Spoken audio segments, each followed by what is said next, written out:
Hello friends, आपका स्वागत है हमारे SRI ईडो फार्मा चैनल पे। मैं आपके लिए लाई हूँ आयन एक्सचेंज क्रोमेटोग्राफी पे क्लास 1। स्टार्ट करते हैं। तो जैसे कि हम कोई भी इंस्ट्रूमेंट के बारे में स्टडी करते हैं तो पहले उसका इंस्ट्रूमेंट क्या है, प्रिंसिपल क्या है, एप्लीकेशन क्या है, उसके बारे में जानते हैं। तो फर्स्ट हम देखते हैं कि इंस्ट्रूमेंट पार्ट। तो बेसिक इंस्ट्रूमेंट पार्ट में ये है कि आपका एक कंटेनर होता है, ठीक है, जो कि रिजर्वायर है, जो कि मोबाइल फेस यूज़ करने के लिए होता है। इसमें मोबाइल फेस होता है, आपका कलेक्ट होता है। ये आपका जो कॉलम दिख रहा है इसको हम कॉलम बोलते हैं, ठीक है। इसमें हमारा स्टेशनरी फेस होता है और यहाँ पे होता है ये पंप, ठीक। फिर ये होता है कलेक्टर, जो आपको आयन्स को कलेक्ट करना है, आप यह कलेक्ट करेंगे। फिर ये होता है आपका डिटेक्टर और ये है आपका कंप्यूटर सिस्टम, जहाँ पे आपको ग्राफ मिलेगा, ठीक है। अब इसका जो मेन बेसिक प्रिंसिपल है कि अट्रैक्शन बिटवीन अपोजिट चार्ज, ठीक है। बेसिक प्रिंसिपल क्या है? Attraction between opposite charge. जो हम क्या करेंगे इसमें, तो मेन जो फंक्शन क्या है, ठीक है। तो आपका जो मेन आयन एक्सचेंज क्रोमेटोग्राफी है, उसका मेन एप्लीकेशन क्या है? टू सेपरेट और isolate protein mixture, to analyze base composition of nucleic acid, softening of hard water, demineralization of water, to concentrate the metal ion in the sample। मतलब अगर आपको किसी sample से आयन को निकालना है, ठीक है, आइसोलेट करना है, अलग करना है, तो आप इस आयन एक्सचेंज क्रोमेटोग्राफी का यूज़ कर सकते हैं। या आपको प्रोटीन आइसोलेट करना है या अमीनो एसिड आइसोलेट करना है तो भी आप इस आयन एक्सचेंज क्रोमेटोग्राफी का यूज़ कर सकते हैं। और इसका बेसिक प्रिंसिपल है कि ये क्या करता है, अट्रैक्शन बिटवीन अपोजिट चार्ज, ठीक है। तो इस प्रिंसिपल से हम समझते हैं कि यहाँ पे इंस्ट्रूमेशन में काम कैसा होता है, ठीक है। जो मोबाइल फेस है, मोबाइल फेस मतलब जो मूवेबल है, ठीक है, ये मोस्टली हम लोग लेते हैं बफर सोल्यूशंस को लेते हैं। किसको लेते हैं हम लोग यहाँ पे? बफर सोल्यूशन को लेते हैं, बफर सोल्यूशंस को लेते हैं।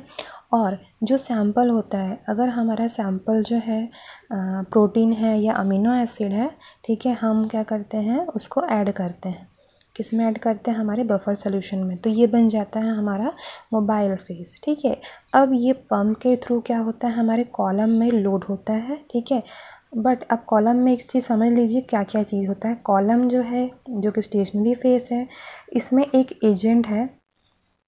स्टेशनरी फेस जो काम कर रहा है वो as a solid absorbing material की तरह काम कर रहा है। तो ये जो मटेरियल है वो है आपका, जो इसमें मेनली यूज़ होता है वो है आपका रेजिन। जो यूज़ हो रहा है यहाँ पे वो है रेजिन। हम यहाँ पे जो सॉलिड अब्जॉर्बिंग मटेरियल यूज़ करते हैं वो है रेजिन। अब इस रेजिन का नेचर होता है, ठीक है, इसका नेचर, दो नेचर है इसका। फर्स्ट है आपका या तो ये कैटायनिक होता है या तो ये क्या होता है, एनायनिक होता है, ठीक है। मतलब completely negative and anionic means completely positive, ठीक। अब क्या करना है, हाँ, तो हम कहाँ पे थे? रेजिन में दो टाइप के रेजिन मिलते हैं आपको। कैटायनिक रेजिन जो कि पूरी तरह निगेटिव होते हैं, और एनायनिक जो कि पूरी तरह से पॉजिटिव होते हैं। अब इस आयन एक्सचेंज में जो हम एब्जॉर्बिंग एजेंट यूज़ करते हैं, उसमें जो कैटायनिक एक्सचेंजर होता है उसमें एक फंक्शनल ग्रुप होता है जो कि होता है पॉजिटिव, ठीक है। क्या होता है? एक पॉजिटिव ग्रुप होता है। और एनायनिक जो रहेगा तो वो क्या रहेगा आपका, उसमें एक फंक्शनल ग्रुप रहता है आपका नेगेटिव, ओके। तो रेजिन में जो है तो फिर आप कैटायनिक एक्सचेंजर यूज़ कर सकते हैं और एनायनिक एक्सचेंजर यूज़ कर सकते हैं, ठीक है। जब आपको एनायंस कलेक्ट करना हो, है ना, आपका अगर एनायन कलेक्ट करना हो तो आपको अगर एनायंस कलेक्ट करना हो, ठीक है, एनायंस कलेक्ट करना हुआ तो आप क्या करोगे, यहाँ पे आप ओके, जब आपको एनायंस कलेक्ट करना होगा, ठीक है, या एनायंस में कन्वर्ट करना है, तो आप यहाँ पे क्या यूज़ करोगे, एनायनिक एक्सचेंजर यूज़ करोगे। एनायनिक एक्सचेंजर मतलब कि ये वाला, ठीक है, ये वाला कॉलम यूज़ करोगे। और अगर आपको कैटायनिक एक्सचेंजर कैटायनिक वो करना है, ठीक है, तो आप कैटायनिक कन्वर्ट करना है तो आप कैटायनिक एक्सचेंजर यूज़ करोगे, ठीक है। तो ये होता है आपका कॉलम। अब नेक्स्ट आते हैं मोबाइल फेस के बारे में बात करते हैं हम लोग। मोबाइल फेस में हम लोग का जो मोस्टली हम लोग को ध्यान देने वाली बात ये है कि हम यहाँ पे बफर सोल्यूशन बनाते हैं, किसके साथ, सैंपल के साथ। तो यहाँ पे पीएच डिपेंड करता है, यहाँ पे पीएच को देखते हैं हम लोग, ठीक है। तो अगर हम अमीनो एसिड की बात करते हैं, हम किसकी बात करते हैं, अमीनो एसिड की, ठीक है। अब मोबाइल फेस कैसे बनेगा, आपको बफर सोल्यूशन लेना है या पीएच सोल्यूशन लेना है, और क्या लेना है, अपना सैंपल लेना है, जिससे कि सैंपल सोल्यूशन बनेगा। बट आप सैंपल सोल्यूशन को हमेशा जो है आपके कॉलम के अपोजिट ही रखेंगे, ठीक है। जो कॉलम में अगर पॉजिटिव है, मतलब एनायनिक एक्सचेंजर है, ठीक है, तो आपका सोल्यूशन क्या होगा, निगेटिव होगा, ठीक है। जो सैंपल सोल्यूशन क्या होगा आपका, ये क्या होगा उस टाइम पे, ये निगेटिव होगा, ठीक है। और ये क्या होना चाहिए, पॉजिटिव होना चाहिए। तो हमको अगर निगेटिव बनाना है तो क्या करना होगा, और अगर हमको पॉजिटिव करना है तो क्या करना होगा, ठीक है, पॉजिटिव।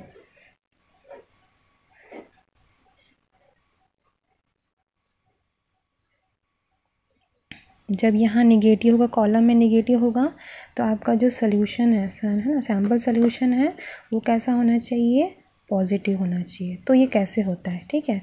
तो आपको ध्यान रखना है कि जब हम किसी अमीनो एसिड का सेपरेशन करते हैं, तो अमीनो एसिड की प्रॉपर्टी होती है कि वो कैसे होते हैं, ज्विटर आयन होते हैं, ठीक है। कैसे होते हैं, ज्विटर आयन, मतलब न्यूट्रल होते हैं। क्या होते हैं, न्यूट्रल होते हैं, ठीक है।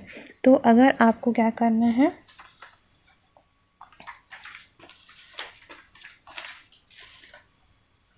अगर आपको क्या करना है, पॉजिटिव पीएच बनाना है आपको, अगर आपका सोल्यूशन कैसा बनाना है, पॉजिटिव बनाना है, तो आपको क्या करना पड़ेगा, पीएच को लो करना पड़ेगा। पीएच को क्या करना पड़ेगा, लो करोगे तब आपका क्या बनेगा, पॉजिटिव सोल्यूशन बनेगा, ठीक है।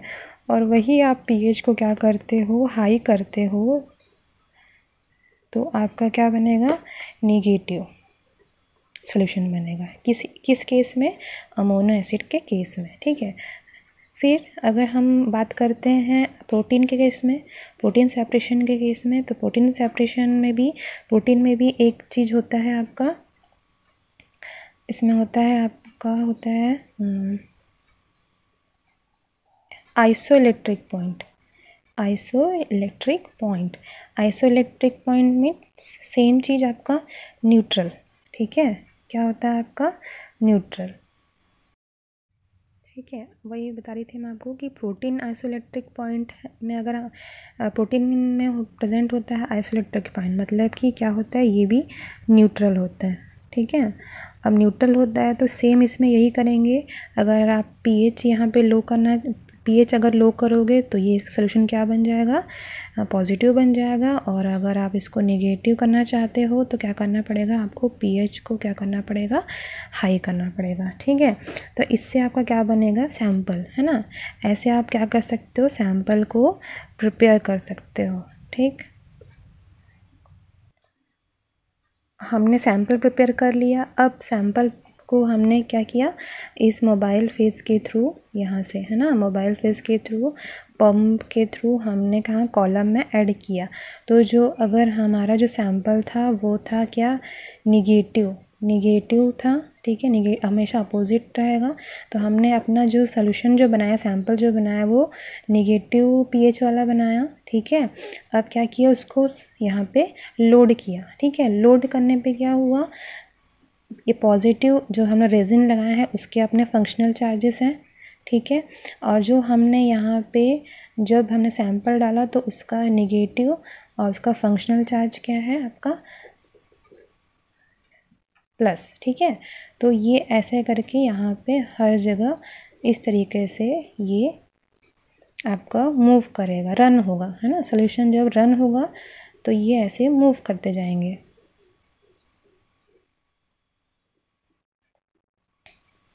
मूव करने से क्या होगा, तो जो प्लस जो है वो माइनस को अट्रैक्ट करेगा, आप लोग जानते हैं, ठीक है। तो जो प्लस है वो माइनस से अट्रैक्ट होगा, ठीक है। फंक्शनल ग्रुप जो है, ये जो छोटे स्मॉल फंक्शनल ग्रुप हैं, ये आपस में क्या हो जाएंगे, मर्ज हो जाएंगे, वो अट्रैक्ट होंगे, ठीक है। फंक्शनल ग्रुप अपना अट्रैक्ट होगा और जो अब्जॉर्बिंग कॉलम में जो आयंस हैं वो अपना क्या करेंगे, अट्रैक्ट होंगे, ठीक है। तो ये अपने में अब्जॉर्ब हो जाएंगे और जो फंक्शनल ग्रुप है वो क्या होगा, जो आपको पॉजिटिव जो फंक्शनल ग्रुप है वो क्या होंगे, यहाँ से सेपरेट हो जाएंगे, ठीक है। यहाँ से क्या हो जाएंगे, सेपरेट हो जाएंगे और उसका जो पीक है आपको कहाँ दिखेगा, डिटेक्टर के थ्रू, ठीक है। डिटेक्टर के थ्रू क्या होगा, वो कहाँ हो जाएगा, कंप्यूटर में शो होगा एज अ ग्राफ के शो में। तो ग्राफ में आपको ऐसा दिखेगा, ठीक है। फर्स्ट जब आपने सैंपल डाला तो वो क्या हुआ, इक्विवेलेंट, मतलब कि जब सभी चार्ज यहाँ पे मूव कर रहे हैं, ठीक है। तो पहले आपने एक बार क्या हुआ, वहाँ पे इक्विवेलेंट बेस किया, ठीक है। एक बार सैम्पल से मतलब सोल्यूशन से आपने क्या किया, बफर सोल्यूशन से आपने एक बार रन कराया तो इक्विवेलेंट शो किया। फिर आपने सैंपल डाला, मतलब कि ये फर्स्ट आपने इक्विवेलेंट कराया, उसके बाद फिर लोडिंग ऑफ सैंपल किया, तो उससे लोड किया सैंपल को, ठीक है। तो पॉजिटिव नेगेटिव क्या हो गया, अट्रैक्ट हो गए, और जो है बाकी जो फंक्शनल ग्रुप है पॉजिटिव वो क्या हो जाए, नीचे कलेक्ट हो गया, ठीक है। अब क्या हो गया, अब क्या करना है आपको, वॉशिंग। अब कुछ भी रेसिड्यू जो बचा होगा आप फिर से पीएच सोल्यूशन बना के, उसमें सैंपल नहीं रहेगा, सिर्फ सिंपल आपका पीएच सोल्यूशन रहेगा, उसको फिर से उसे रन कराना है, तो उससे क्या हो जाएगी, आपकी वॉशिंग हो जाएगी, ठीक है। अब इल्यूशन होगा, मतलब कि अगर आपको सॉल्ट फॉर्म में चाहिए या आपको पीएच फॉर्म में चाहिए तो वो आप ऐड करेंगे, ठीक है। अगर आपको सॉल्ट फॉर्म में चाहिए तो एक बार आप यहाँ पे कोई भी सॉल्ट सोल्यूशन बना के आप इसमें ऐड कीजिए। तो अगर आपको सॉल्ट फॉर्म इल्यूशन जो है आपको सॉल्ट फॉर्म में मिल सकता है या फिर आपको पीएच सोल्यूशन बेस पे मिल सकता है, ठीक है। तो अगर कोई ऐड करते हैं, सॉल्ट ऐड करते हैं, तो क्या होता है, ये यहाँ पे जाके उनके बीच में यानी पॉजिटिव नेगेटिव के बीच में एक बॉन्ड ब्रेकडाउन या वॉल बना देता है, जिसके थ्रू क्या होते हैं, आयंस जो है सेपरेट कर सकते हैं, सेपरेट हो जाता है और वो सीधा सेपरेटर में कलेक्ट हो जाता है। तो आप सॉल्ट उससे कलेक्ट कर सकते हो। और पीएच सोल्यूशन जैसे मैंने बताया, आपने सोल्यूशन बना के डायरेक्ट आपने उसको क्या करना है, लोड करना है। लोड करने के बाद क्या होगा, पॉजिटिव निगेटिव आयन जो है वो क्या करेंगे, उसमें अट्रैक्ट करेंगे और फिर जो बचा हुए जो मॉलिक्यूल्स हैं, ठीक है, पॉजिटिव है, तो वो क्या हो जाएंगे, सेपरेट हो जाएंगे, ठीक है। तो इस तरह से जो है आपको ग्राफ दिखेगा, पहले इक्विलिब्रियम होगा, फिर लोडिंग ऑफ सैंपल होगा, फिर आप वॉश करोगे तो आपका कुछ पार्ट्स फिर से इक्विलिब्रियम में आ जाएगा, फिर पहले है ना, और उसके बाद फिर से आपको पिक दिखेगा, जो आपको मेन आपको कंपाउंड चाहिए वो उसका आपको पिक दिखना स्टार्ट हो जाएगा। और यही रीजनरेशन, मतलब यही जो पिक है वो आपका कंटिन्यूसली चलता जाएगा। तो thank you for listening, thank you so much.